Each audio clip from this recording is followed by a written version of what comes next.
Okay.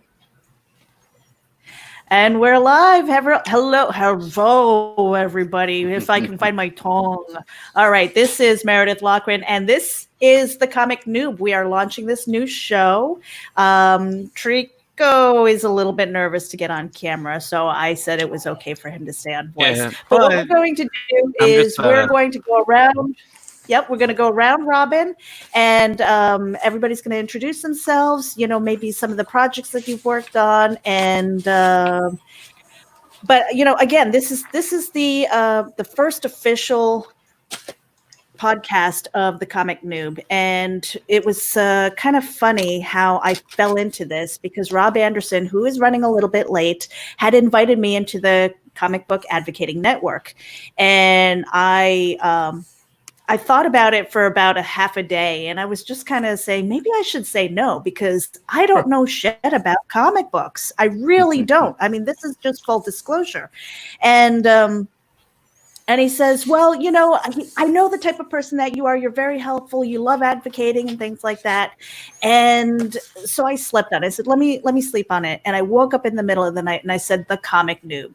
Because it's something that I've always wanted to do, and I never had the chance to do it. And now is the time. I said, I got it. And he says, I love it. Let's run with it.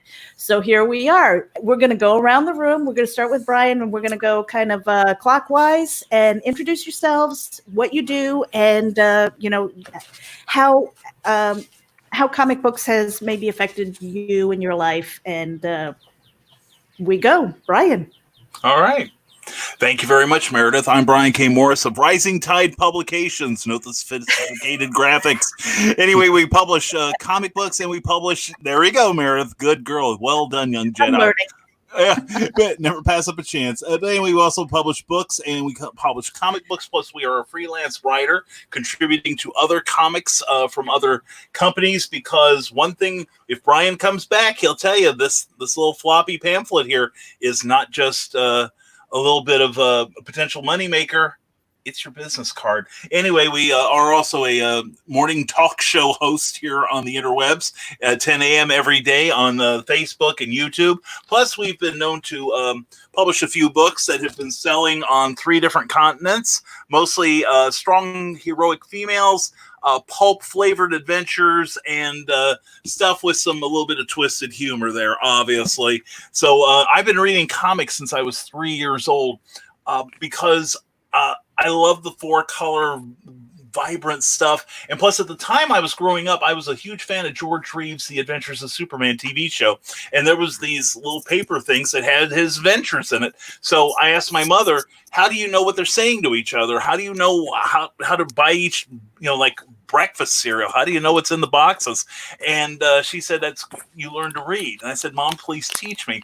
So I was the only person in first grade who could spell the word invulnerable and knew what it meant. And through that, eventually, I grew to love writing, creating stories. And one day, finally, in my tender years here, I became a hybrid publisher. I publish myself and I'm published by others, and I do comics for myself and other people. And we'll get into the rest of that after I've had my time in the spotlight. Let's take it to Ted now. How you doing, everybody? I'm Ted Davies. I am the owner of Ted Davies Artistry. I'm an author and a artist. I am currently working on Albino Zulu is one of the newest deals that we're working with right now in a mini comic.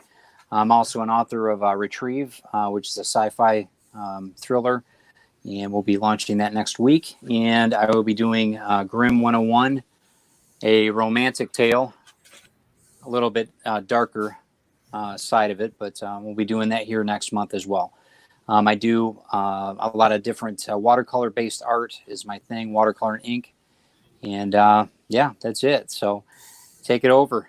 Jake, you next. Thank you.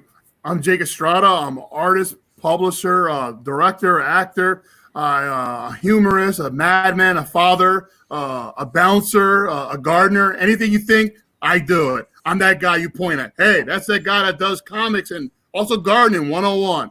I'm the creator of Bocas. This was my first original right here. Mm-hmm. This guy was based off my father originally.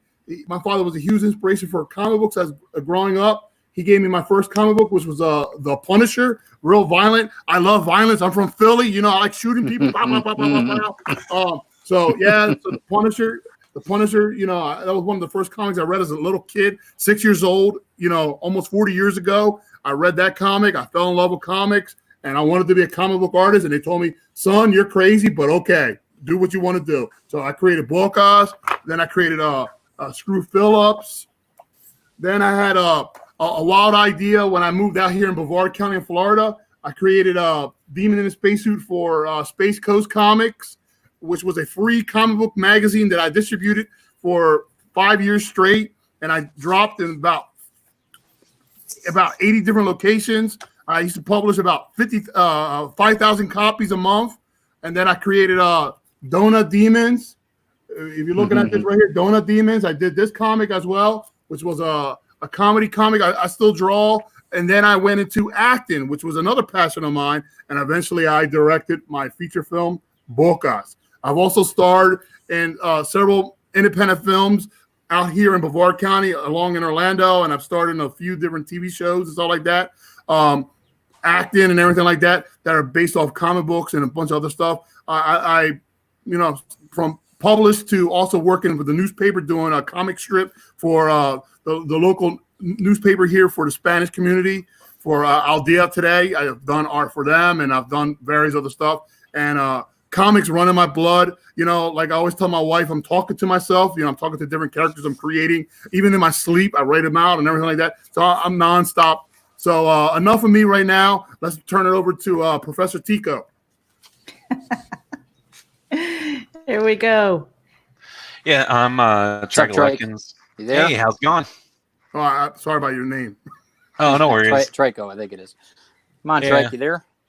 Yeah. Trico Lutkins. I co-founded a publishing company back in 2013. Did that for a while. Around 2016, 17, I left that company, basically just to focus on my own writing. And then I was doing freelance jobs for a while, so I wasn't doing any of my own writing, but it was nice because it was some extra cash.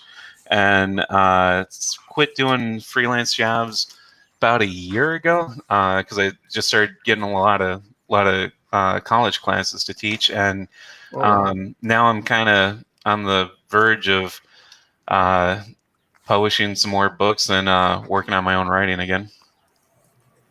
Yeah, very cool. All right. And let's get back over here to the panel. We've got a few people who are popping in to say hello. We've got Teresa Dunn, good evening. And Paul Roof, who says, hello, everyone. Paul Roof says, for Jake, he's never heard of any of those comics, but they sound really good. So so this panel is from story to script. And I am on this journey.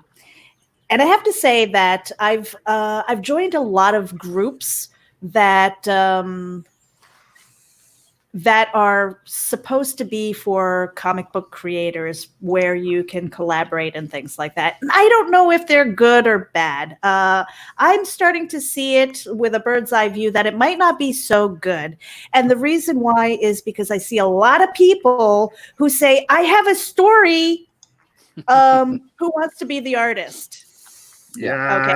And I kind of feel like that, but I know better because that just seems so rude. And I don't think that you can, as a storyteller, you can't just go into a different field and expect that you have the reputation or just the connections to collaborate with people.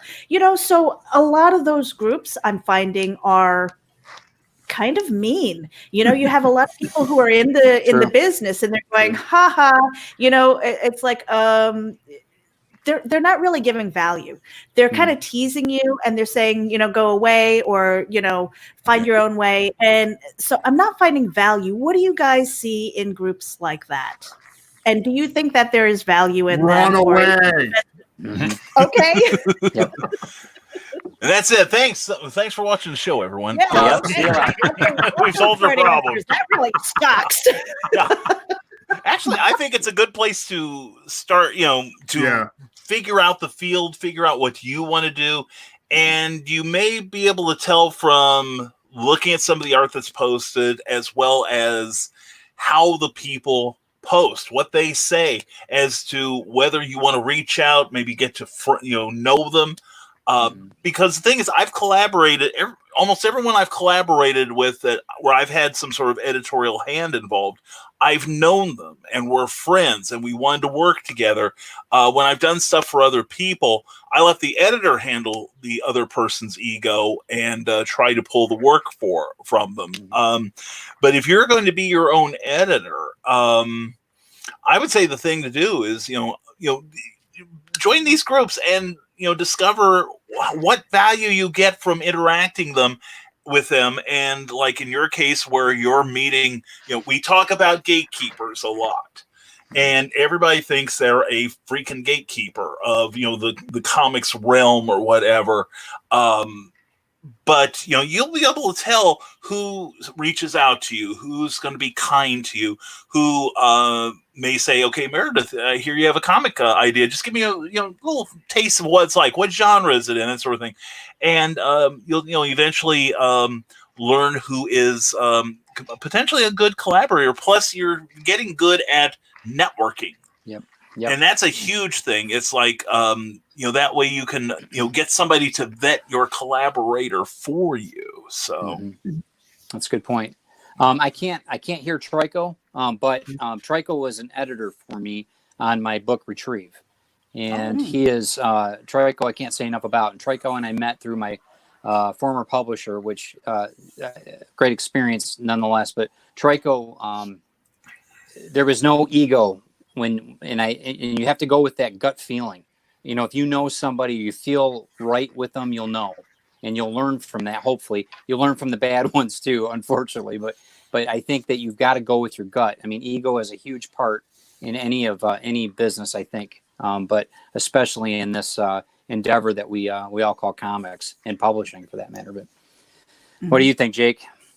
Yeah, pretty much like Brian was saying, you join this group so you meet like-minded people and you start networking, you start seeing who you gel with, who you don't like, who you don't want to work with, and you start sharing ideas and you start building those relationships, because that's on all types of businesses, regardless of comics or anything, is networking and who you like and who you become friends with. And mostly in this industry, we work with who we like and who we become friends with a lot.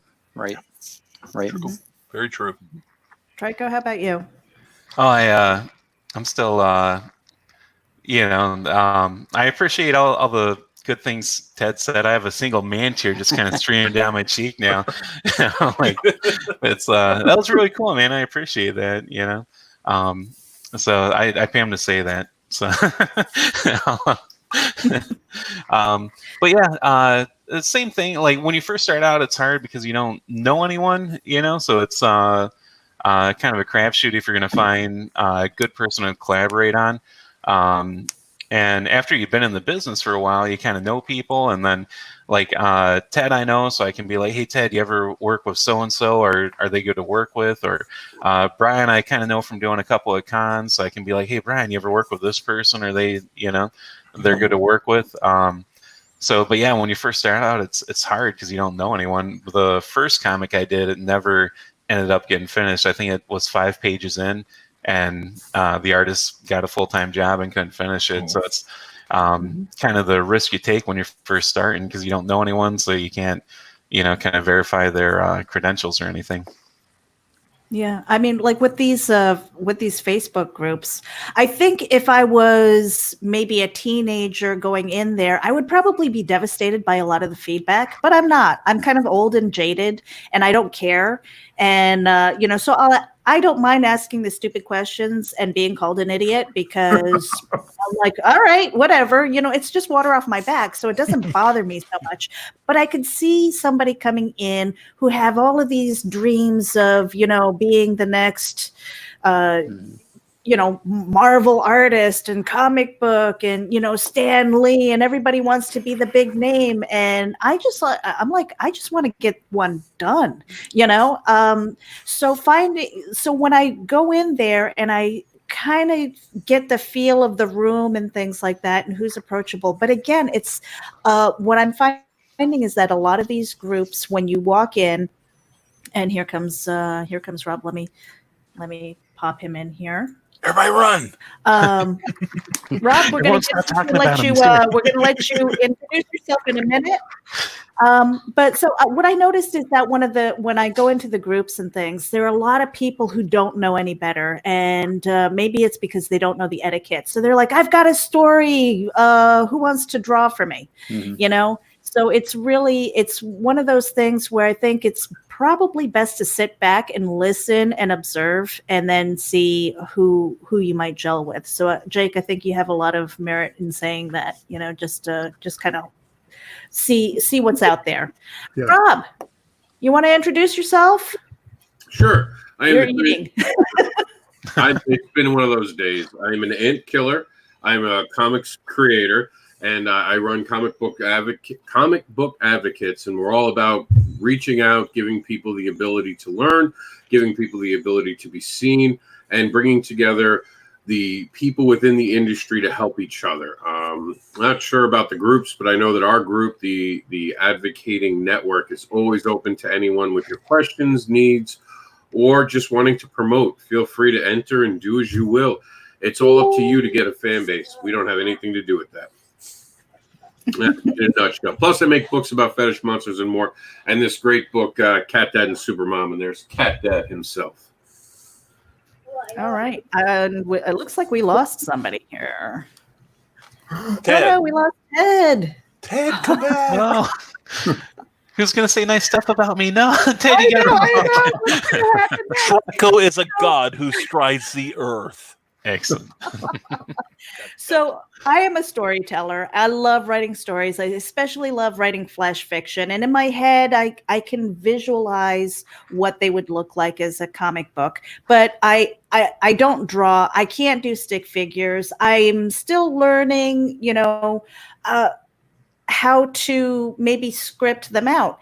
My frustration is, and I know Brian can speak to this, that you know, when you're writing, and Jake, you can speak to this too. When you're writing a script for film, there's usually a set format. You know, there's a standard format that you can follow. With comic books, I've talked to at least 10 people, and nobody does it the same. This is very frustrating for me. All different. Yeah, and I'm like, why? Why is it different? Why isn't there a standard when it comes to taking your story and converting it into a script? Well, I think the elements of a comic script are consistent in that you're breaking it down per page, per panel, what's happening in that particular panel and what's being said, or the sound effects or the captions, etc. The rest of the format is, as far as I'm concerned, I mean, I've evolved my own style of one that I try to keep the artist in mind. So in that regard, I try to think very visually. But otherwise, I say it's very close to like a movie script, except you, instead of like a series of actions, you're taking a snapshot of a moment in time. And Jake, you started to say something.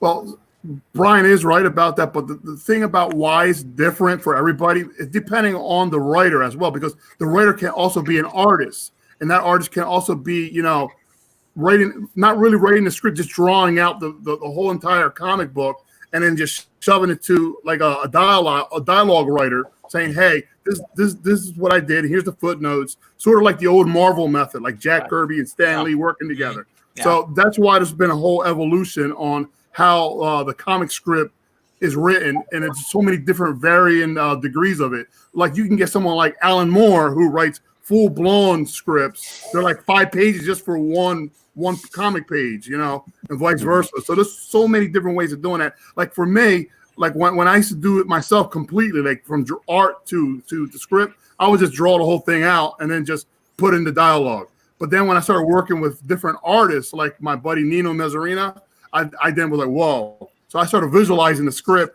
then writing it out, sort of like he said, like a snapshot, sort of like a storyboard that you would do for a movie. And more or less, that's what a comic book ends up being, is a storyboard for like a future movie. In my method, that's how I've always viewed the comic thing, as a storyboard, one huge storyboard overflowing. That's it. No offense, but that's insulting to comics. To call us a storyboard for a movie or a television show is, first off, a storyboard has lack of information. Storyboards are used to make comics. Comics are in-depth, flushed out ideas with everything being done. There's a difference of opinion, buddy. No, it's actually the definition. How you use it might be different, but the actual definition of a storyboard for everyone listening, so this is a noob show. So this is for everyone new showing up. The difference between a storyboard, I can do a storyboard. I draw little stick figures, put a little comment. I make movies too, so doesn't matter. We're here for comics. Yeah, I'm here for comics too. I mean, if you're not insulted, I'm sorry. Maybe you can. No, and I can walk out the door. I just want real information. Well, this is real information. Okay, so this is my perspective. But hold on a second. So let's define the storyboard then, because I think when you're coming from a filmmaker's perspective and you're coming from a comic book creator's perspective, for me, when I see storyboard, I imagine having my notebook, and maybe I'll have grids and things like that, and I'll have sections where I'll put in whether it's dialogue, or maybe I'll put in a sticky note or something like that. So for me, again, as a noob, that's my concept of a storyboard from my very little knowledge of what it might look like for film or for a comic book. So what is that definition then? Storyboard is just. I mean, is it different for everybody? Is it different for everybody? Is it just a matter of interpretation? Well, let's put it this way: a storyboard came after comic books. Comic books predate storyboards. The first person credited for using storyboards, of course, is Walt Disney. He used it to describe to his animation team how the pacing of a story should go. While a comic book, again, is beginning to end a full story. You understand? That would be like saying, oh, yeah, a novel is just a script for a movie. It's not. That's what a screenplay is for. There are differences. And it's very important for the new people to understand we're not storyboards. Storyboards are a whole different art. Storyboards are very important. They're not that important to comics because a lot of people don't use storyboards to make comics. I use them only if I need to with my artists. You can't take a comic and just make a movie out of it either. There has to be adaptations. I'm sorry, did he say something? Sin City. Sin City. Oh, Sin City. Mm-hmm. They adapted it, and they had to make changes to it. The comics didn't all translate. They had to add parts to it to actually elongate it. Because so with Sin City, did they take the comic book and then they had to maybe add dialogue and descriptors and things like that, and then they storyboarded for a movie? Is that camera shot? You had to have cinematography. There had to be people in the way of, because when in a comic book you're talking, it's just there. But in a script, you have to write in, take a pause, take a breath, add a sound, and it has to pace where the sound is. So there's a big difference in there. While a comic book, we just put it all on one panel, and the reader begins to put it together for us because they become the director, the motion picture reel for us. We're giving them a slice of a moment and allowing their imagination to come alive. While a movie is forced to actually show it all and allow that person to sit back and enjoy and consume. Does that make sense? Mm-hmm.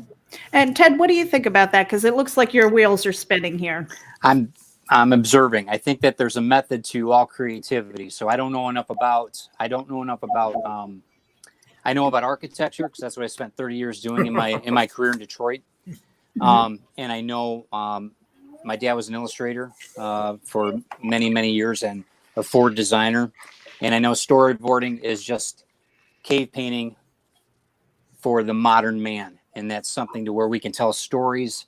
It doesn't matter if it's on a comic book, on a piece of newsprint, or if it's storyboarding for a movie. It's a method to creativity to tell a story. Period. Yeah. Trico, how about you? I dig what Ted's laying down the story, or what was it caveman paintings for the modern man? I'm stealing that line. That's good. I'm trademarking that, Trico. Yeah. It's not Trico. Yeah, It's not Trico marked. It's Ted marked. Yeah. See, and again, I don't know any better, and I don't know the difference of the nuances, but I know, I know I'm familiar with that term storyboarding, so it makes sense to me. And how I translate that to get this project done is, it's helpful. It takes me to the next step. And then it's almost like the 101, and then eventually I get the nuance of it, and then I graduate to the 201 of it. So I understand both points of view as far as that's concerned. In comics, a lot of times they'll use thumbnails. It's kind of like a storyboard.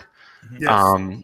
But it's like, even when I'm writing a script, usually I'll write out the beats first, and then when I go to write the actual script, my scripts are usually pretty tight. Well, I'll have like panel 1 and then explanation of what's going on in panel 1, and then all the dialogue for it. So my scripts are pretty tight.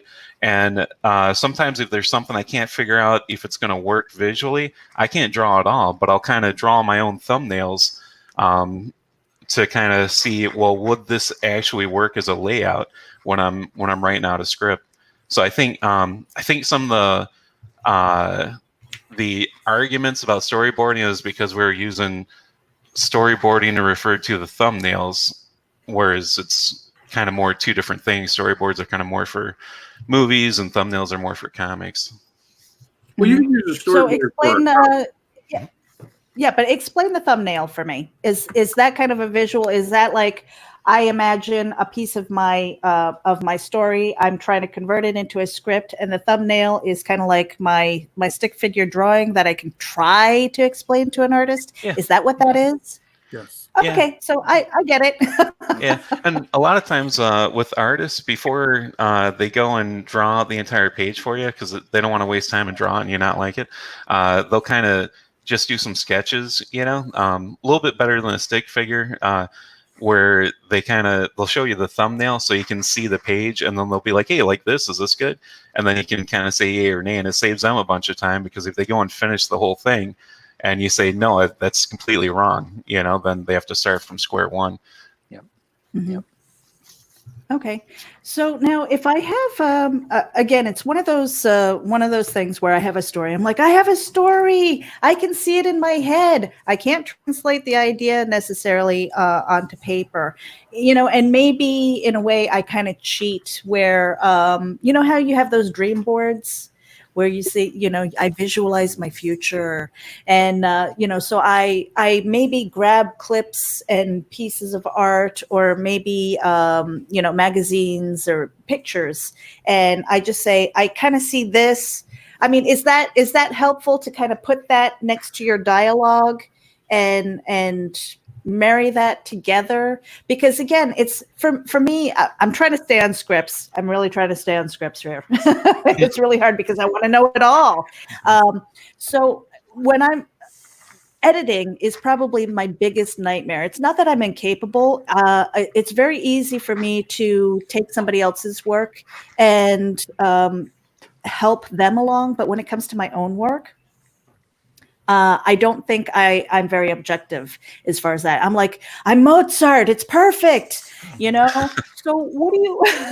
Yeah. So what do you do? What is your process when you take? Do you start with a story, or have you guys gotten to a point where you know the story in your head already, and you're already doing those thumbnails, or what is your process at that point? Oh, somebody's jingling. Yeah, sorry. I forgot to mute my phone. So who wants to go first here? I can't hear Brian. So you have to do sign language. I can hear 4 people every time I come on. I only know one thing in sign language. No, I recognize it's not my show. Because it's like the morning show. 10 a.m. every morning, 7 days a week. Furthermore, on YouTube and Facebook. I'll read your lips. Okay. Yeah, there we go. My process is one that I had to evolve over many, many years. And I start with like an elevator pitch, which, 2 sentences. And that way I can tell, do I have a solid story? because I talked to so many wannabe comic writers who, I've got this, and I'm not exaggerating. I had more than one person come in. I've got this, epic story that, encompasses 50,000 years and 42 and a half different dimensions, and each person, the lineage for 1,000 generations. And I want to get it all in the first issue. Yeah. No, what's your story about, young man? Well, the guy, it's an ongoing series about a man who talks to the dead. Okay, but what's the story? What is the conflict? Where is the character development? The same things you would think about if you wrote prose. You wouldn't go, up say to ask Margaret Mitchell, and if she came back with it's a story about a plantation. It's an element of it, but it doesn't really, and it may be the part that they're really fired up about, but it doesn't really encompass the whole of the story, the love story, the war thing. So I start with just the 2 sentences, then I tack on an ending. And this is something that comes through practice, knowing how many pages you've got and keeping with conventions of splash pages and other things that will bewilder you with later, Meredith, because it did for me a long time. But, I break down the story to where, like, on this page, I want this to move the story forward to occur. Then I break it down into panels, and then I do the visuals first. I've learned to do the visuals because I found I was there should be movement in comics. Comics like stage, like movies, are a visual medium. And when the best comics, in my opinion, throughout history, the artist and the writer share the storytelling burden. The artist moves the basic plot while the writer gives nuance. Okay. And there has to be a flow, and there, like I said, a lot of technical things, but then I break it down into what I'm seeing. What is the action going on? And I'm not saying everybody has to hit each other every page, but it could be like one thing that is missing in a lot of people when they have quiet moments like this. If this were a comic page right now, Ted nods sagely. Rob's looking down at his dinner. Brian can't talk without his hands moving. And there we go. And I think Rob is offering me $1 for something. I don't know. But anyway, but we're all doing different things. It's body, it's also, to me, paying attention to body language, to expression. Like Jake, we're the director. And we are, and Ted, and nice knowing you, Ted. Anyway, and we are, and meanwhile, Trico in his mystery lair. But no, I didn't want anyone to feel left out. But you see I hope you see what I'm saying, that, there needs to be like a marriage between the words and the artwork. And the artwork is really what's going to draw a lot of people in, I think, initially, because we all flip through that book. And that's why it's important to get a good artist who not only is simpatico with your goals as far as storytelling goes, but they need to be a visual storyteller as well. So my humble opinion. So what will you do? Are you guys visual first? The rest of you guys, do you think about the scene first? Always visual. Yes, always visual. Yeah. And Rob, what were you saying? Yeah, Rob, I want to know what Brian will do for $1. Oh, you hang around long enough, you'll see what I do for a Klondike bar. I know you're not going to like this answer, Meredith. Oh, I know what you do for a Klondike. I saw the video. Just a man of your age doing that, really. The fact that I can. I wasn't. I didn't know you could go that long. So, Meredith. I can't hear Rob, and I'm sure it's great. I almost got it. I'm sure it's great. To answer your question, Meredith, here's the truth. No, not every script is the same. Every script's going to have to be addressed differently. You can't have a solid way of writing something, especially if you're brought onto a project. It's not your baby anymore. You have to be able to adapt. You have to be able to understand. Because when you're creating your own world, you have nuances that you can put in. You can create an entire universe that you may never use, but you sit there and you make your Bible, your 500-page Bible for a 22-page comic, because that's going to be an epic one day. But when you're brought onto a project, you don't have that. You can't make a script that way. You have to take the parameters you're given and make it your own and give it back to them the way they want it. When you're doing a kid's book, you have to be a lot more visual. When you're doing like poetry, even if a comic's going to have poetry in it, You have to take yourself within your mind. The words have to trigger things, especially if you're doing scenes like a murder book, a really well done murder comic book or a horror comic book. They don't show you a lot. It's about pacing. It's about that methodical, like what's around the corner. You have to plan out your turn page. So you don't start visually. You start about how can I creep someone out with just using words and no art? How can I build that suspense? So you really do need to understand what you're creating and then attack it the way you do. Visual is going to be important. I always tell people to look at cinematography. Cinematography is so important. Study it as much as you can. Watch how different people do things. Read comics. Read a lot of comics, even comics you don't like. Read them, read them, read them, read them. That is now your study guide. Don't read just Marvel. Don't just read DC. Don't just read Image. Read anything that you can afford to buy, get your hands on, go to the library, spend 5 hours going through all the graphic novels, look at the manga, look at the what is the other thing that they have? I can't think of the name. It's manga and it's anime. There's manga and anime. Yeah, the cartoons. Yeah. Look at all the way that they do things. Take those things into yourself, because all we are as creators are expressive of our experiences, and that's what we're expressing onto paper. So you have to first understand the world around you to be able to express that, and then just make it your own, unafraid, unabashed. This is how I see it. This is what it is. Now, to answer your question before about how you make your script, that a lot has to do with your relationship. Like anything else, when you're starting with an artist, you have to understand, what type of relationship am I having with you, artist? Are you someone who wants me to be overbearing? Because there are some artists who want you to hold their hand the whole way through, show them every little pot and hole in the universe. And then there are artists who want to feel like it's part theirs. And if you overstep too much, if you write a script that's too overbearing, they will leave the project, because they don't want that. They want you to basically hand them a prose and walk away and let them bring back the whole book to you, tell you how many panels it is, show you the page count, and say, this is how I see it. And like Trico said, it's thumbnails or it's roughs, as we call it, and it's pages, and they tell you how many pages, and then you agree to the length of it, and then you start. But that's, again, with the artist. So remember, this is a collaboration. What we're doing, there is no...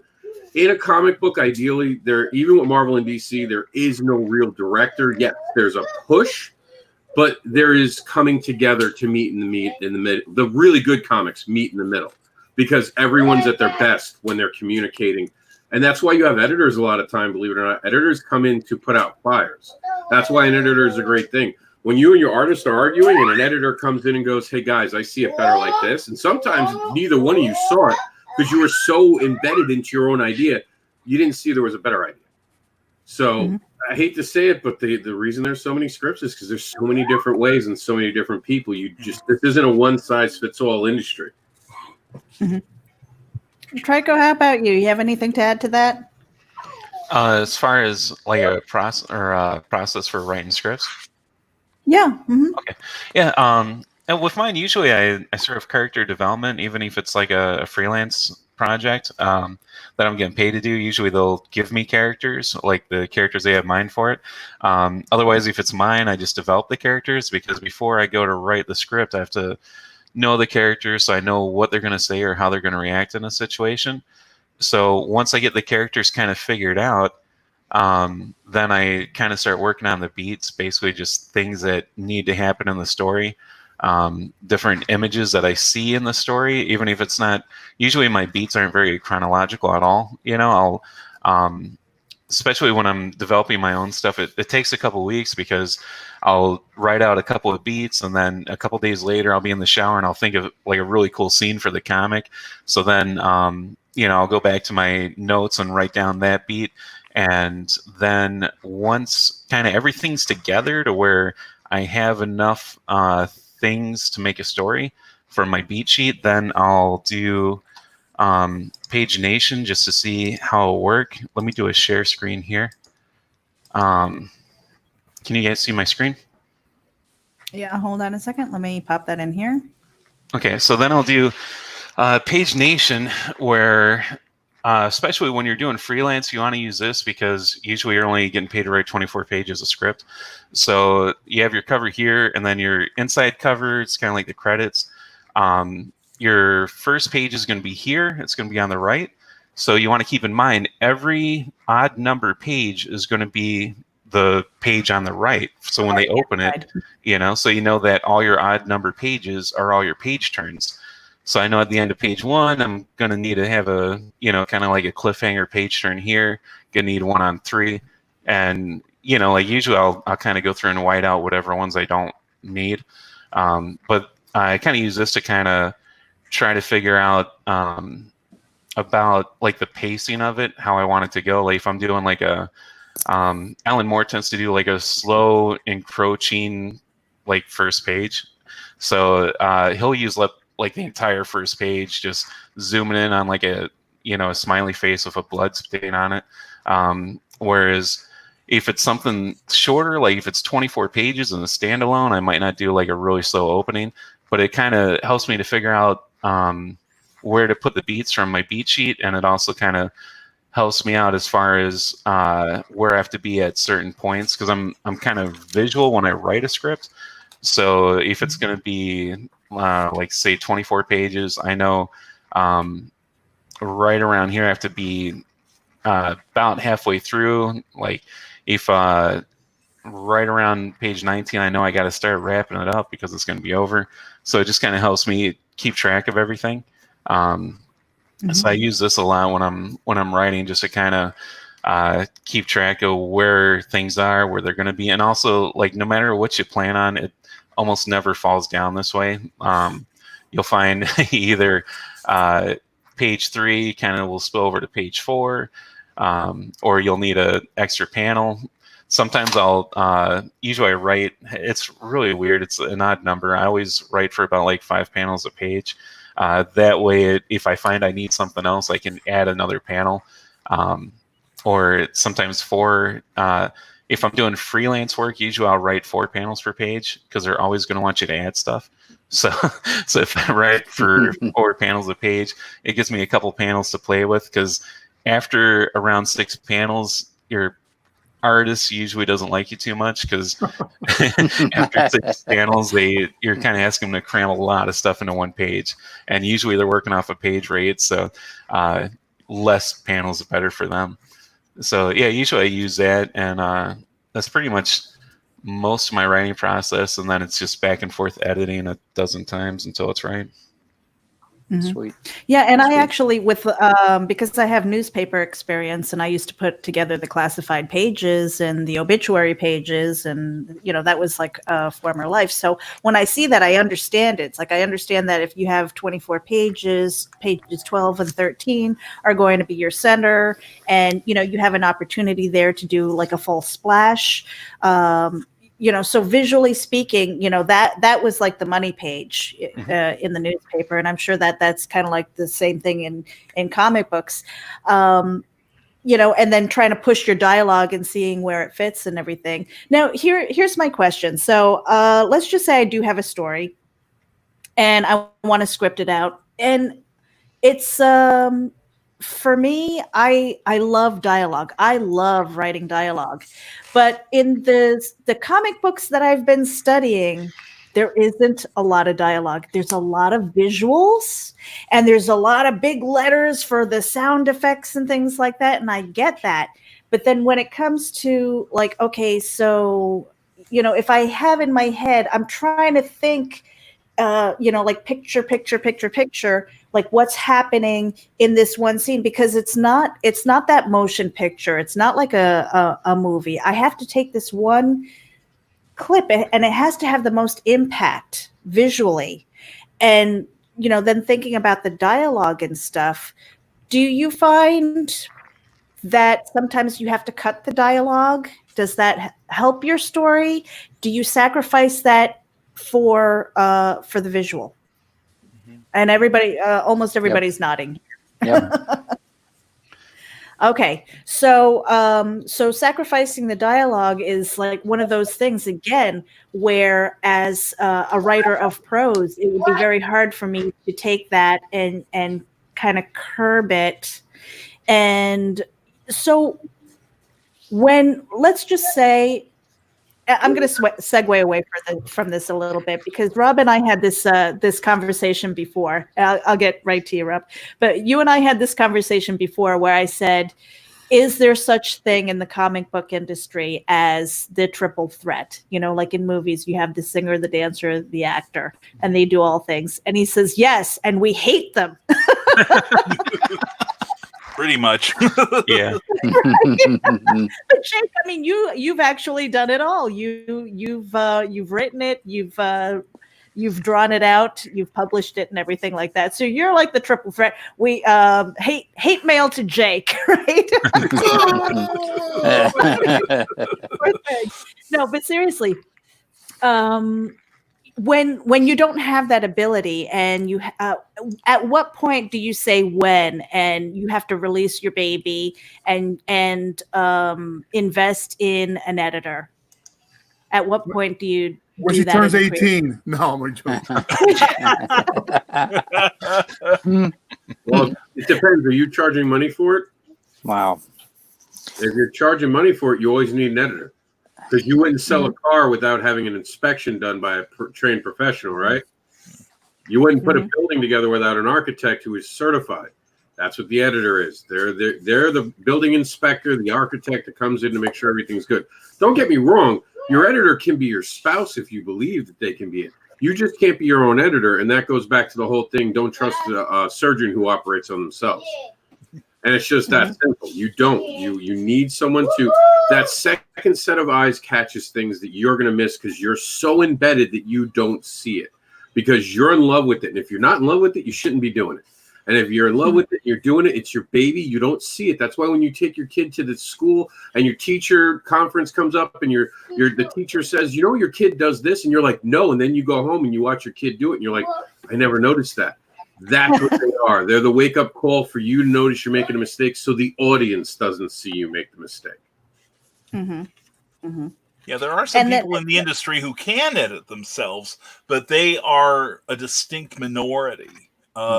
Even some of the best writers, like Archie Goodwin, who was an editor-in-chief at Marvel and Warren for a while, and an editor-writer at DC, he almost always insisted on somebody else looking at his work for the very same reasons Rob outlined, that it's good to get that somebody to bounce your ideas off of, and somebody who can give you some guidance, especially if you're just starting this journey. Very true. Good point. Good point. Yeah. Anybody else want to jump in on that? I would have liked to see. I would have liked to see Trico, that spreadsheet that you just did. That would have been great before you edited my book. That would have been awesome. Oh, I would love to see that, man. Where'd that come from? Where was that? Yeah, I should have. I probably should have passed that along for you. But no, you're absolutely right on editing. One of the things that Trico did in Retrieve 1, my book that I put out. I have an AI that talks Archimedes in the story, and Trico had the idea of using the font to be more of a digital visual, and it made a huge difference in the way that you even think that this being sounds. It's such a weird thing, but it is such a simple thing. But I didn't even think about that when I was originally writing it. You know, I knew the voice in my head, but I didn't realize visually what I could do with the lettering, which was it was pretty remarkable. I had to really give him props for that. So thanks again, Trico, on that one. Oh, no problem. That's what I'm here for. Yeah, I think the lesson that I'm learning here is basically, like, beware of groups. I mean, go in with kind of an open mind and be an observer first. And then as far as scripting, okay, so it's I really have to kind of chew on the fact that a lot of dialogue, because again, I love the dialogue. And Rob, go ahead if you want to pop in here. Before we get off dialogue, two things about it. You don't sacrifice dialogue to give room to the art. You make the dialogue better. You make the art fit the dialogue. It's not about sacrificing. It's making them work together. If they had to say something, sometimes you can make emotion. Sometimes you can turn the expression a different way. And that sells it for you with less words. Use the art to tell the story as well as the dialogue. And as far as dialogue goes, please, I've read hundreds of comic books. Please learn to write in a way that's different for every character. I am tired of reading comic books where I have to stop and go, wait, who's talking? Who's this person? Because without a unique voice, they all blur into one character. And I feel like I'm watching American Dad with that alien guy who's just all these different characters and doesn't really ever play him too differently. And you always just see him as that character. That's how it feels, guys, when you don't write dialogue well. Get an editor. They'll help you, like Ted said, find their voice. So now, okay, so I'm kind of piggybacking off of that. With storytelling, good storytellers know whose head they're in, right? Brian, you can speak to this. You know, when we're writing something, we're in one person's point of view, and it gets really confusing for the reader when you head hop, when you're going from one person's point of view to the next person's, and you're like, wait a minute, whose head am I in?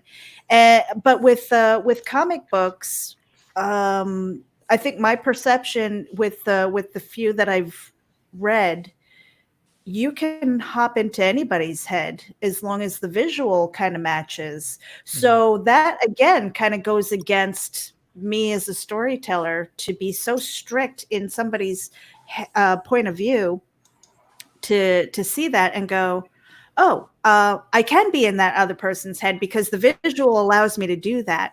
So how does that just come with practice? Is that something that I just kind of have to get over myself a little bit, or is it okay to be kind of strict with the POV?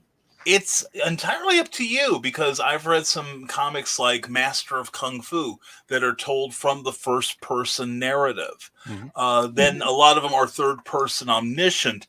But Rob mentioned lettering. Lettering has become so very important to comics, especially in the last 30 years. And especially with computer lettering now. If you look at, especially the mainstream color comics, let's say you're reading an issue of Captain America, and then you see the old, when I was growing up, you had thought balloons, those little clouds that appeared over the character's head, and you could hear what he was or she was thinking. Well, in the last 20 years, that's kind of changed to where that sort of narrative is carried by the captions.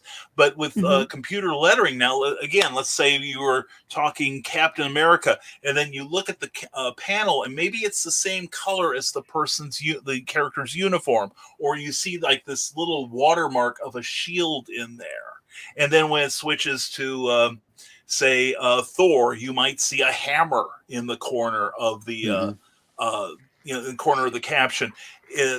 That is how modern audiences have now been trained to look for whose point of view. And that way also it makes it a little simpler, because if you do want to switch from one character to another, you are able to do that a little more easily if you've got a good letter. Some people in the past, like Will Eisner, could do that with just recoloring the caption. And like Rob said, giving it a distinctive, giving the person a distinctive cadence to their voice. So, that's where studying the old masters of this art is so really vital, because like I constantly say, we are standing on the shoulders of titans, on the Jack Kirbys, the Stan Lees, the Will Eisners, Don Heck, Steve Ditko, so many of these, people that, we grew up with that knew how to tell a story effectively. That's just one way to do it. And the thing is, given your skill level, because I wasn't this smart about 8 years ago, I'll tell you that. I had to write like a whole lot of scripts and have my artist come back and say, is this supposed to make sense? So, and make my editors like weep in front of me. So, it is trial and error, but if you keep an open mind and keep studying the older comics, because we go through phases where a certain type of storytelling or a certain type of art becomes very vogue, but people keep going back to the old masters of the 30s, 40s, 50s, and 60s, because they knew how to marry up art and story, like I said earlier. So. And we haven't heard from Jake in a while. Maybe we should hear from Jake. Well, Rob's been having his hand up for a little bit. And then we'll go to Jake. Yes. I'm trying to behave, but there is one thing I want to point out to everyone, and this is from personal experience. I know you're going to be new. I know you're going to want to come in and reinvent the world. Don't do it. I knew everything about lettering and had lettered a bunch of things. I have lettering credits no one knows I've done, and I won't tell you what they are, but you've probably read it and don't even realize I've done it because I've done that. But then when I did my first book for Monsters, I decided to do things completely different to make it unique. I used different fonts. Never do that in a comic book. It pisses people off. It just absolutely makes people mad because you've done something different. Do not step out of the box until you're a name where you're going to be accepted for stepping out of said box. Follow as many rules and be able to cite the rules. Like Brian said, well, Will Eisner did this. Oh, shit. Sorry. I did not know. Will Eisner did it. Oh, never mind. Continue on. Who did this first? I did it. Fuck you. Do the job right. Read a fucking book and do it like you're told. That's the response you're going to get. I swear to God. Be a good creator. Listen to everyone. Make yourself a Neil Adams. Make yourself a Stanley, a Jack Kirby, a Will Eisner. Then you can break the rules. But follow them first and foremost. Mm-hmm. Jake, what do you have to say to that? I agree. Follow the rules, and study the masters. I read a lot of comics still. I read Jack Kirby. He's one of my heroes, and I study every day reading the books. And, they were master storytellers. They were able to tell everything through, their dialogue. And, sometimes you start reading your own comic and you're like, whoa, this makes no sense. And I have partners and my own editors, and they tell me, Jake, that's garbage. I'm like, okay. And we go back to the drawing board. You have to. Yeah. Don't reinvent the wheel, like Rob said. Michael, how about you? Oh, kind of getting back to what Brian was saying about the different caption boxes being different colors. I think Dark Knight Returns, Frank Miller used that because he had green for Joker. Because if you look at that, there's almost no diegetic narrator in the whole thing. It's almost all like first person narrative. So, and he just used different caption boxes throughout the whole thing, so you knew basically who was telling which part of the story. So yeah, you can kind of play around for a little bit like that, but yeah, you don't want to like Rob was saying, you don't. It's almost like you have to prove to everyone you know the rules before you can break them.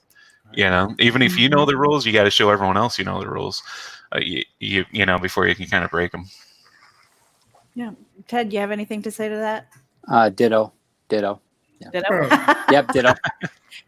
Yeah, that really makes sense to me because I have to wonder. And this is going to be a future panel, but I know that comic books is a business first and foremost. Mm-hmm. If it's something that you want to do for a living, if this is something that you want to pursue, and for me, it is something. I feel like I'm on the path of something, and I'm really excited about it. So in my head, I'm already putting in my head that this is a path that I want to pursue, and I want to take it seriously more so than a hobby. And I have to wonder, it's got to be staggering how many people have had those really enthusiastic starts, and then they've kind of withered away and died, and you never hear from them again. So I mean, that's really got to be frustrating for the creators. But so I want to ask you guys, what made you keep going? Because everybody that I've talked to, they've all said that their first comic was just terrible. I mean, if you could go back and redo it, and maybe some of them have, what has made you continue to go along this path? A little bit of insanity. Okay. Exactly. Insanity. Okay. I got that. Stubbornness. Or at least I can say I don't have the paperwork that says I'm sane either. So there we go. There we go. Hashtag Rob, fueled go by ahead. spite. Love. I love comic books. I love everything about it. I love their smell. I love the feel. I love the adventure they take me on. I love just the ability to see someone else's point of view about the world that they're giving me. There's nothing I don't love about comic books except the bitchy Yenta creators who are always complaining. It's the only part I don't like. But besides that, the books themselves I love, and they have so much passion put in them. And that's why I get so upset when they're not done well. And I don't mean well with the story. Everyone can yell about story and art and have their opinions. I mean, not following the fundamental basics. One of the things I said is not anyone can make a comic book. And what I meant by that was, sure, you can staple pages together, throw art, throw lettering all over the place. It has to have a concise, serialized story. And if you're jumping around and you're unable to bring an idea to a story and make that story flow, it stops being a comic book, and it's really just an art ad for the artist, because the artist is showing off what they can do. And as a writer, you failed. You have to be able to start a story and end it exactly where you want it to, and entertain throughout the whole book and draw people. You read my first issue of Barbara Unleashed. At the very beginning of that issue, it starts very, very slow. And everyone has said this. Suddenly it gets quicker, and it was on purpose. It was that downward spiral that it was going to take you on, and it made you feel uneasy how quickly the pace picked up. As a writer, you need to know what you're doing on page 1. And if you don't know, it'll show by the last page. Mm-hmm. Yeah, I mean, with that, it was. I would almost compare it to a roller coaster. You know, you're going slowly up the hill, and then all of a sudden it's like whoosh, and off you go. And you know, hold on for dear life. So, you know, this is really exciting for me, and I'm gonna say, you know, I have a story, and I do visualize it. And so, you know, learning the terminology so that I don't sound like a complete idiot, whether it's, you know, we say storyboarding, thumbnails, what was the other one? Not scripting, but it's just, you know, there's a certain terminology, I think, that to study this, and all of you had said, you know, study the greats, kind of get an idea of what other people are doing.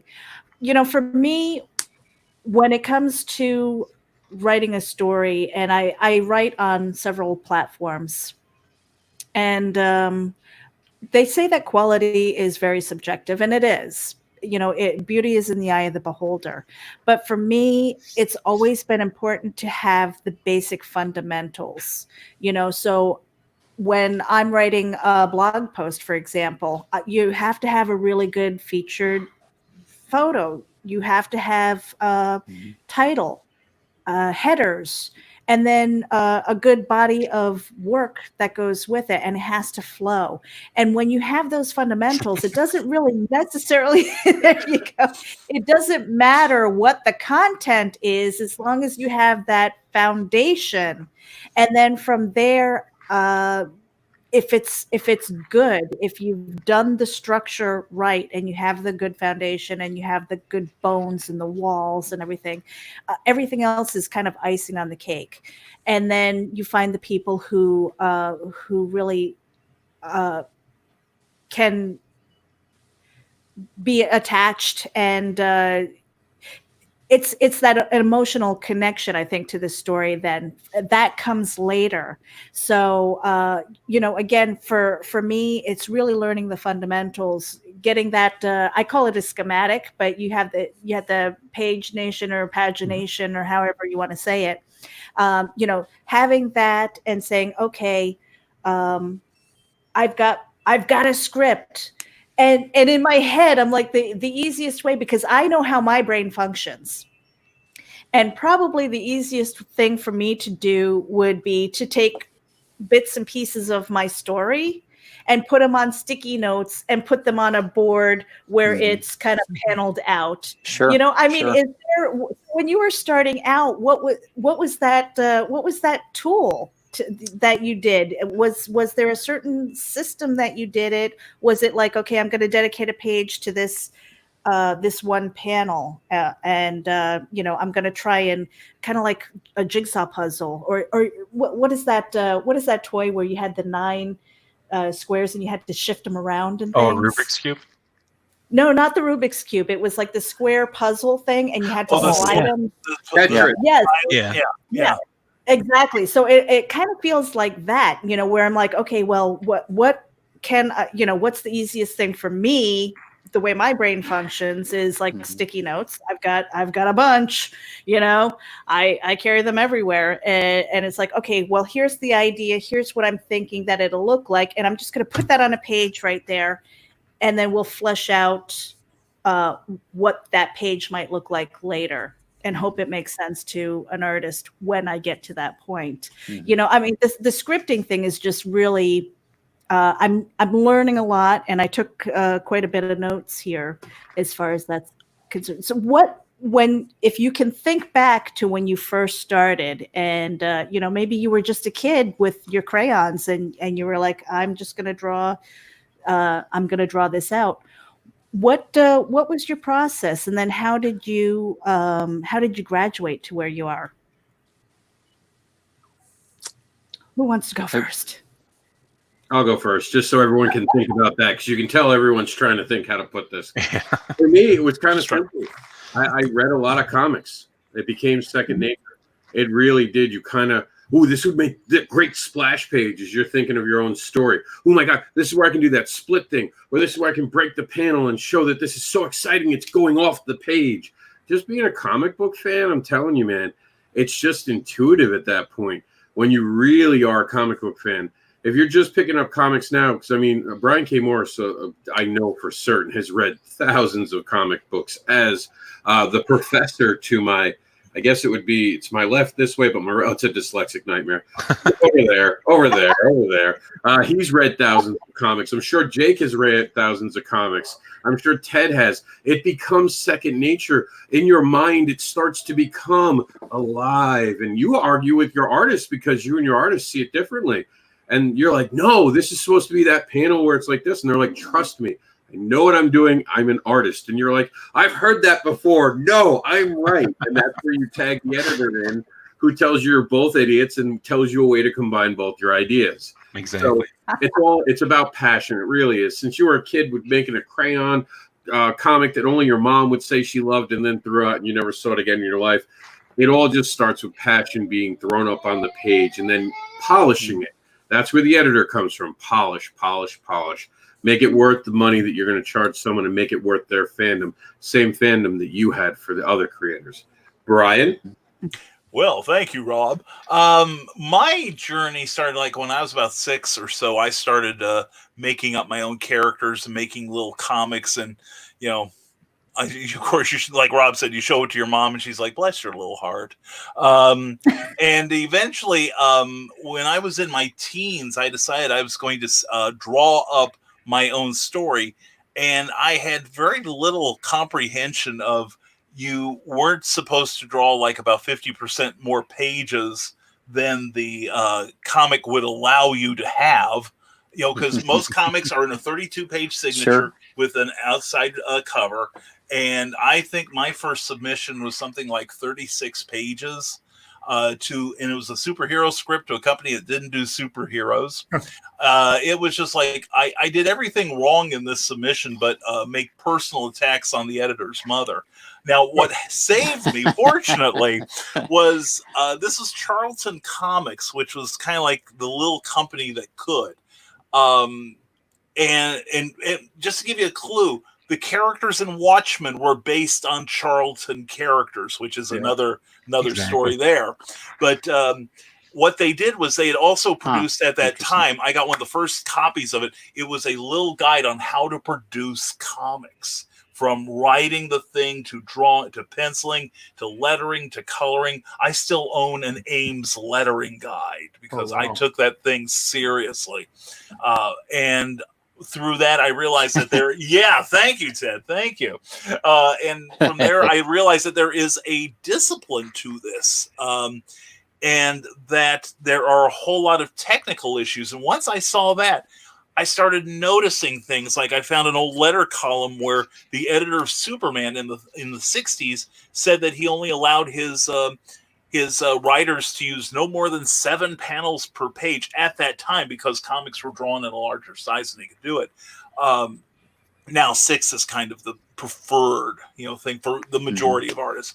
But anyway, the editor only allowed 35 words per panel. and you have to make allowances for sound effects, for add in the captions, and basically if you had fewer panels per page, figure it as about 200 words per page. See, now this is we've been talking about the technical aspects of comics and the like cliffhangers on every right hand page, etc. And this is where the basics. This is the foundation from which comics are put together. And of course, as has been said, you look at somebody like Pablo Picasso in his early stuff. His early work is almost photorealistic, but you see the stuff that he's more famous for. It's where he learned the basics, then learned where he could push and break them down. Right.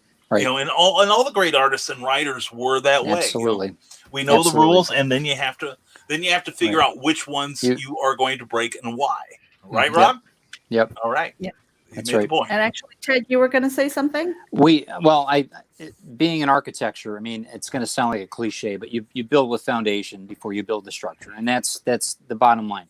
I've always thought that I should have been a writer first. I was a great designer, but I'm a better artist writer, I think. Just because I think that the characters and the stories that we all have, Rob said it's the love that drove him to, for me, it's the voices, the voices that go away after the project's done. And that's something to where I don't know if you guys have that same reasoning, but the foundation, though, yeah, you understand. The foundation in building a comic is just like in architecture. You got to make sure that it's literally watertight. You got to make sure that storyline is going to impact.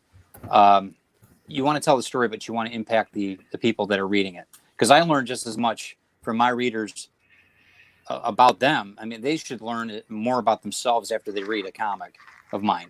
Hopefully for the better.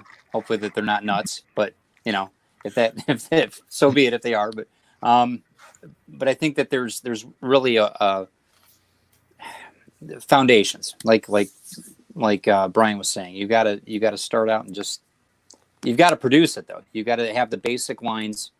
Like in anything else, you got to learn them. Like Rob said, you got to push that envelope. Shakespeare didn't start. He probably started writing very vaguely, and then look what he produced. I mean, there's so many different. Frank Lloyd Wright, greatest architect ever lived, he wasn't always that way, and he broke rules all of his life after he got the basics down. So, Trico, anything? As far as starting out as a writer. Yep, just starting out and, like your first venture into comic books and things. And how did you know that it was what you wanted to do? Grew up reading comics and everything. We moved around a lot, and it was cheap entertainment. So I read a lot of comics, and there wasn't, it was the 80s, so there wasn't really any entertainment you could take with you, so comics were a cheap option for that. So I grew up reading comics, and I was always like, well, one day I'm going to make a comic. It was on my bucket list. And then in my 30s, I'm like, oh man, I haven't done most of the stuff I always thought I would have had done by now. So I'm like, all right, I'm going to write a comic. And at the time I was working on a MFA in writing, so I had a class that was basically about sequential art and writing for sequentials. So I had that. We read all the ones everyone tells you to read. We read Mouse. We read Watchmen. We read Persepolis. Like everything that everyone tells you to read, we read. And I got Scott McCloud's Understanding Comics. Read that. So I'm like, all right, I'm really prepared. I know my stuff. I'm a graduate student in a creative writing program. And my first script was still horrible. It was really bad. And but I didn't know it at the time, so I made the comic, and I didn't realize how bad that was. And then I made another comic that was still pretty bad. But as I progressed, they just kind of slightly got better to where now they're not half bad. You're a good writer, Troy. So don't sell yourself short. I own quite a few of them. Yeah, they're good. They're good. And Jake, how about you? I think I missed you here. I knew I wanted to do comics since I was a kid, and I started drawing comics and creating comics. And my worst critic was my mom. She would pick up the book and like, this sucks. You could do better. Literally, for real. Yeah, my mom. You know, I love my mom to death. But if you're watching, Mom, I'm sorry. You were my worst critic. I would draw the comic on regular, like, 8.5 by 11 and staple it and sell it to my friends. Mm-hmm. And then, and that's how I started. I was like 8 years old, started making my own comic. And I knew that's what I wanted to do, was be creative. And comics was a cheap alternative for me, and for most people. And then you just love comic books. I wanted to be Jack Kirby. I wanted to be Eric Larson, all these guys that you start following when you start picking up your first comic book. And you just, and for me, it was either drawing paper or drawing the walls. And that's so I was telling stories, and then and then my friends will come back and say, that was a good book. Keep working that way, and that's how I slowly honed my craft into creating comics, because you would get feedback from other people. Do more of that. Not what you did last issue. That was kind of bad, and keep on. And then, like everyone's been saying, study the masters, and learn all the technical skills from the masters. And then, once you build a name, or you think that you're bold enough to break the mold, then go right ahead. But you got to know all the technical aspects before you venture out of that 4x4 frame. Mm-hmm. I have a memory of when I was in middle school, and I was just the awkward, shy, quiet kid. You wouldn't know that by knowing me now, but I had a very tight knit group of friends. I mean, it was just like the four of us, and we went through the wars together. That's what it felt like. And one of our hobbies was actually create, because we loved Star Wars. That's what I grew up with. So we would take the dialogue, we would make up our own dialogue, and we actually did a collaborative effort to put together a Star Wars comic book. And we were so proud of the product that we made a copy of it. We shipped it off to Steven Spielberg and George Lucas, and immediately got a cease and desist. No! You've arrived. Yeah. Well done. So, but then, again, life happens, and we got away from that. And I mean, that just broke our little hearts, but, and here I am, again, I'm closer to 50, and, it's just, for me, it's never too late to go after those creative endeavors, because there's anybody that I know who regrets being creative. They might regret going into sports or some other field, but never a musician, an artist, a writer. I've never seen anybody in that creative venue that regretted doing it. And so for me, this is an exciting journey. And, if there was one person, because we're getting close, and I want you guys to make sure that you promote yourselves and where we can find you and stuff, because we're getting on the 1.5 hour mark. But if you were to give me, there you go, Ryan Trow. If you were to give me one person to study, who would it be? Artist or writer or what? It doesn't matter. Just if you were to say whether it was a comic book series, or if it was a writer, or Jack Kirby. Yes, Jack Kirby. Jack Kirby was influenced by film of the 30s, just like a number of other artists like Bob Kane and Alex Raymond and Will Eisner were. But Kirby developed speed. He was one of the fastest artists in the field, whereas some guys would struggle to get one page penciled per day. And that's just the penciling stage. Kirby would just fly. And because, as a result, his anatomy went out the window. Yeah. But his there was so much energy in his storytelling. And while on a scripting level, I think you can find other people to do more convincing dialogue. And I've got a slew of people I could recommend in that regard. But as far as visual storytelling, I would say probably, and especially if you're looking to do any sort of genre, because Kirby is famous for superheroes, but he also did crime. He also did romance. He did horror. He did every damn thing under the sun because he was trying to feed his family. And so he put his all into every job he did. So, and Jim Shooter, who used to be an editor at Marvel and was a writer at DC and several other companies, Valiant, for instance, he used to have a blog, and he had a 3-part blog where he went through one of Jack Kirby's stories and explained why visually it was a masterpiece, how Kirby commanded the flow of the story, and all the strengths he brought into the visual aspect of it. He was a storyteller. Also, he knew how to write. He was also an editor. He was another one of those multi-threat guys.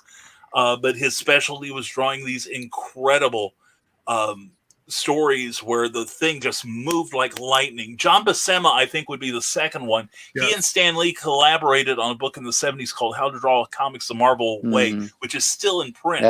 Yep. And as a writer, that's one of my more influential books because he's the one who taught me how to take a static scene and change it from talking heads to something visually exciting. And that is, there are several really good books on the market that, in addition to reading the comics, I think if you want to learn the more technical aspects of comic creation, there are some really good books out there. But yeah, my number one would probably be Jack Kirby. Close runner-up is probably John Buscema as far as storytelling ability. Now, if you talk about design, I could throw in somebody like Carmine Infantino, who did The Flash forever. But as far as basic nuts and bolts excellence in comics, Jack Kirby is the man and always will be. I would say, and I think those are awesome. I would say, I'm a Mike Mignola freak. I mean, I love Mike Mignola's work. Anything with the folklore, not just Hellboy, but everything that he's done. I think that is and the way that he draws, the way that he stylizes things to where your mind has to work with shadow, to the point where the shadows don't work, but your mind understands what it is. Will Eisner. I can't say enough about Will. Those are the two that I'm done. I'm out. That's it. I'm done. That's it. That's it. Jake, did you throw in a couple names here? Jack Kirby, Will Eisner. Two big names. Those even before today, those are the names that have been tossed out there as you have to study them. I'm like, okay, I get it. Rob, how about you? What names are you specifically looking for? I feel like you want something specific. Give me a specific and I'll give you a name that'll help you. I think what I'm looking for, because today the topic is scripts, so I guess the study in scripting and moving the story arc from first to last page. Scripting, I would say Bob McLeod made a good one, a good book on the way that comics are made. Also, there was a Marvel, Make Comics Marvel Way. While it's very, very outdated, it gives you the principles at a very beginning stage. And then if you put on top of that, not Neil Adams. Denny O'Neil? No. Denny O'Neil did write a very good book on comic book writing. So. Yes, he did. No, but I'm thinking more basic because we're talking basic storytelling right now. Crap, I can't think of off air. I actually own the book, but it did help me. It was like Scripting 101. It's a little bit older. Oh yeah, I've seen that. I don't remember who did that either. But and then obviously Will Eisner actually made just these amazing books that break down the different aspects of it. And I'm sure there's one that covers scripting in its own thing, because they did collected versions and then they did specific versions. And the cool thing, they're expensive to buy, but almost every library, which is now opening in Florida, thank God libraries are going to be open again. You can go to a library, check it out, and actually have the time to read it. So that's what I would do. Go to your local library. Do that. In Florida, we get this cool pre-checkout thing with the with your local library. So sign up, pre-check out the Will Eisner ones. I'm telling you, Will Eisner will. Everyone bases mostly what happens. Even Stan Lee. A little secret is Stan Lee took a lot of what Will Eisner was doing because he was working with those guys coming out of Eisner's studios. Because during the war, Eisner had to leave, and a lot of his guys wound up working for Marvel at the time. But Will Eisner's definitely a place. I'm not sending you to the advanced ones. I want you to learn at the basic ones so you have an understanding, and you're going to throw a lot of it away when you're ready. But you'll have like we said, you'll have those basics built in that will help you take the step to where you're comfortable as a writer. Trico, how about you? You have any recommendations for me? Yeah, definitely. Obviously, the Scott McCloud stuff. He really breaks it down really good. I recommend everyone do that before they write any scripts. Plus, the whole thing's set up like a comic book, so it's nice. You're not reading like a textbook or a prose book, so it's a good read. Andy Smith, I think is his name. He has a Insider's Guide to Creating Comics and Graphic Novels. That's really good because it kind of lets you kind of see it as a writer. For me, it let me see it through the eyes of an artist, so it allowed me to kind of visualize the panel layout better as I write. So I would check that one out. And then for you, because it sounded like you were concerned about sacrificing dialogue and a lot of the prose, right? I would check out some Chris Claremont, because if there's one thing he didn't do is sacrifice any words, because his stuff is really purple. Oh God, no! So like Brian was saying, there's like a 200-word maximum per page. Chris Claremont blew that out of the water. It's probably like 400 or 500 a page. Yeah. So check him out. He's one of those who made it, and he could do whatever the hell he wanted to, right? Yeah, exactly. Yeah. So I would check him out because he doesn't sacrifice anything. He tells a good story, and then it's going to sound weird because he didn't write any comics, but I would check out Ernest Hemingway. He has like a journalist background, kind of like you, and because you said you worked at a newspaper, right? Yeah. Okay, cool. So he kind of has that same background, and his stuff is really concise. Like he packs like a lot of emotion and storytelling into a very small amount of words. So if you kind of look at the way he kind of phrases things and the dialogue he uses, that'll probably help you out as far as trying to, so you don't have to sacrifice any dialogue or any narration in the comic for you. And if you're really worried about that dialogue, read a book about lettering. Understand lettering. Understand the fundamentals of what lettering will be. It'll give you a great idea. And I'd read an older one because I'm sorry, but I like the older writers. I like the earlier stuff where they had more dialogue. I think that the worst thing about comics right now is that you have these lazy letterers who only want to do a certain amount in there, and they limit you. That takes away from the story. I'm very dialogue heavy. I am a very driven dialogue writer. And I was actually going through, I had a variant cover of Arrow, and I'm flipping through the book, and I'm like, where the hell's the dialogue? It's like, and it was very pretty and everything, but I didn't feel like there was so much of a story, and I felt like it was such a letdown for me. And I am essentially a storyteller, and I for my personal book, and full disclosure, guys, this path is hopefully going to get me, I gave myself a deadline of a year to try and get a book published, whether it's on my own dime or if I have to draw with crayons and stuff like that, just to say I did it, and just kind of going on this path, because that to me is so important, is understanding the fundamentals. We need to know the ABCs before we can read. And that's where I am now. I do have, because of my background, my age, whatever experience that I can glean from and divert into this project. I'm not saying that I'm coming into this completely cold. I understand schematics. I understand page design and things like that. But those were always more for words. And then with storytelling and things like that, trying to marry that into the images in my head. If I could take those images and it translated down my arm into a piece of paper, I'd be golden. But I'm not. So this whole path of learning those fundamentals, networking, and finding people that whose opinions I trust, who can kind of guide me along this pathway. So that I put something out that will probably be crap, but I don't strive for that. I strive to be as good as I possibly can be and put out the best product as possible. But, I expect the learning curve, and I don't expect perfection with it, but I'm going to try. And that to me is the important part, is the journey to get there. Because Absolutely. maybe Absolutely. Exactly. as long as I don't give up, this second one could be better. Yep.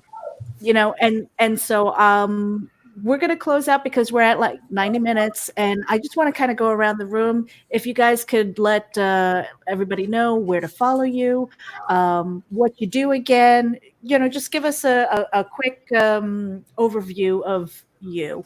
Go ahead, Brian. I'm going to put you up on the big screen, and I'm just going to go down the list here. Okay. I don't do quick. Anyway, I'm Brian K. Morris, Rising Tide Publications, comic books, and mostly books right now, but we are working on some stuff for other publishers. RisingTidePublications.pub, RisingTide.pub, rather, is where you can sign up for my monthly newsletter. And if you want to get an insight into how I broke into writing, there's a book called The Haunting Scripts of Bachelor's Grove, which has a very familiar name on it. And the first half of this book details how I got involved in comic book and specifically horror writing. But otherwise, you can come on my daily show, Nevermind the Furthermore, on my channel, YouTube, and the Rising Tide Publications page on Facebook, and pick my brain on Nevermind the Furthermore, 10 o'clock in the morning, Eastern Time, 9 Central, or come to Clever Title Pending, where we have various creatives on. I interview them, and you get to interrogate them also. This happens every Tuesday night at 8 p.m., 7 p.m. Central. So please follow me on all the major social platforms, and we'll be looking for you soon. Jake Estrada. You just look for me on social media. Type in my name, Jake Estrada. You'll see my big hairy face or real tall pictures. You might even see my shoes. So look for Jake Estrada, comic book creator, publisher, actor, director. Peace, guys.